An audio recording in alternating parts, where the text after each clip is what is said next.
આજે તો તમારે બેન ઘરનું કામ કરી અને થઈ ગયા કામે જવા તૈયાર, અને આ પાણીનો બાટલો ભરી અને નાખી દીધો થેલીમાં, અને આ રોટલા લઈ લીધા મારા ખિસકોલા અને ચકલા માટે, કેમ કે મારી રાહ જોઈને બેઠા થશે.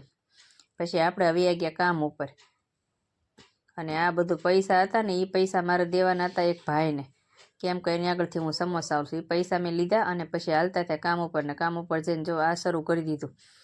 મેં કીધું લાવો પહેલાં રોટલાનો ભૂકો કરી અને આપણે દઈ દેવી આપણા ચકલાને ખિસકોલાને.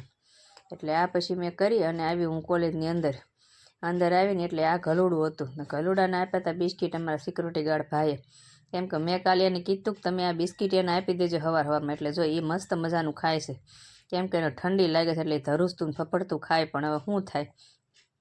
પછી અમારે એને ખાવાનું મેં કીધું ખાઈ લે ને ત્યાં સુધી હું તારી આગળ ઊભી રહું, કેમ કે મોટો કૂતરો આવીને એને ખાવા નહોતું દેતું. એટલે હું ત્યાં સુધી ત્યાં ઊભી રહીને પછી બી આવ્યા કામ કરીને ઘરે આવ્યા ને બપોરે આવીને પછી નાઈને પાછા અમે કરી નાખ્યો રોટલો, કેમ કે મારે મગનું શાક હતું ને એટલે મારે જોઈએ બાજરાનો રોટલો. અને રોટલો કરીને પછી અમે બેસી ગયા જમવા, કેમ કે આ ત્રણેય જણાએ જમી લીધું હતું, મારા માટે થોડુંક રાખ્યું હતું. એટલે આપણે પછી રોટલો કરીને ખાઈ લ્યો. શાક તો ઘણું બધું હતું ને રોટલી હતી, પણ આપણને રોટલી ભાવે નહીં, એટલે ભાત થોડાક રાખ્યા હતા. ને ભાત તો આપણે એમ થાય ઓછા ખાઈ, એટલે આપણે કહી દીધું કે તમે ખાઈ લેજો. એટલે એ લોકોએ ત્રણેય જણાએ ખાઈ લીધું. ને ખાઈને પછી તમારા બેનને જવાનું હતું પાછું કામ ઉપર, એટલે પછી તમારા બેન તો ઘડીક વારમાં ખાઈ બાય નવરા થઈને વળી પાછા વૈયા ગયા કામ ઉપર ગયા ને ત્યાં તો આ કામ હામું હતું બીજું. એટલે સાહેબે કીધું કે તમારે આજે બપોર પછી ખડ કાઢવાનું છે મીનાબેન. મેં કીધું કાંઈ વાંધો નહીં. પછી બેસી ગયા ખડ વાઢવા. એટલે જો આવી રીતે હું ખડ વાઢું, મને આવડતું નથી, મેં કોઈ દી જોયું નથી, પણ અહીંયા શીખીશું ધીમે ધીમે.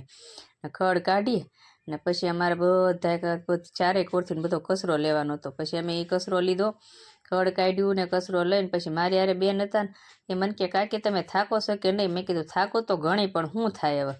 અને પછી બી આવ્યા અમે ઘરે આવીને વળી પાછા નાઈને અમે થઈ ગયા નવરા થઈને. આ મને કે ચા પી લે, મેં તારા માટે ચા બને ગરમ થોડીક. મેં કીધું સારું. પછી વાગ્યા હતા 5:30, એટલે ચા પીધી. ચા પીને બીજું કામ મારી સામું હતું.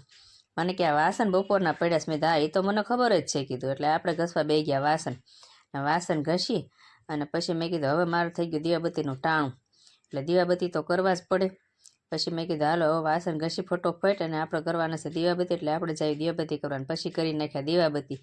અને આજનો બ્લોગ જો આપણો આવો કાંઈક હતો. તમને મારો બ્લોગ ગમતો હોય તો લાઇક શેર ને સબસ્ક્રાઈબ કરવાનું ન ભૂલતા, અને તમારા બેનને આગળ વધારવાનું થોડી મહેનત કરતા રહેજો તમે મારી યારે, એટલે હું થોડીક આગળ વધી જાઉં મારા મિત્રો. અને જય શ્રી કૃષ્ણ અને જય માતાજી. આવજો બધા, બાય બાય, ટાટા.